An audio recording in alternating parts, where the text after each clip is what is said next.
81 வயதை கடந்ததால் முற்றிலும் நிதானம் இழந்த ஜோ பிடன். உங்கள் உக்ரைன் அதிபருக்கு பதிலாக ரஷ்ய அதிபர் பேசுவார் என கூறியதால் பரபரப்பு. உலகின் சக்தி வாய்ந்த அமைப்பான நேட்டோவின் கூட்டத்தில் அமெரிக்க அதிபர் ஜோ பிடன் பேசும்போது வயது முதிர்வின் காரணமாக உளறியதால் பரபரப்பு ஏற்பட்டது.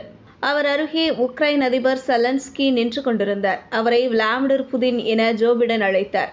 இதனால் சலசலப்பு ஏற்பட்ட நிலையில், தான் புதின் அளவுக்கு மோசமானவன் அல்ல, நான் செலன்ஸ்கி என ஜோ பிடன் அருகே சென்று அவரை திருத்தினார் செலன்ஸ்கி.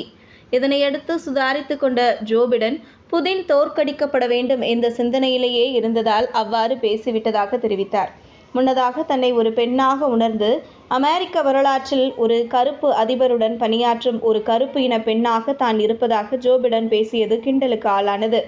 வயது முதிர்வு காரணமாக அவர் நிதானம் இழந்துவிட்டதால் எதிர்வரும் அதிபர் தேர்தலில் வேறு ஒருவரை நிறுத்த வேண்டும் என அவர் சார்ந்த ஜனநாயக கட்சியில் குரல்கள் எழுந்து வருவது குறிப்பிடத்தக்கது. வீடியோவை உங்களுக்கு வழங்கியோர் www.alyaonlinestore.com. ட்ரை ஃப்ரூட்ஸ், நட்ஸ், கிமியா பேரிச்சம்பழம், குழந்தைகளுக்கான விளையாட்டு பொருட்கள் உள்ளிட்ட 100க்கும் மேற்பட்ட பொருட்களை இந்த இணையதளம் மூலம் வீட்டிலிருந்தே வாங்கிக் கொள்ளலாம்.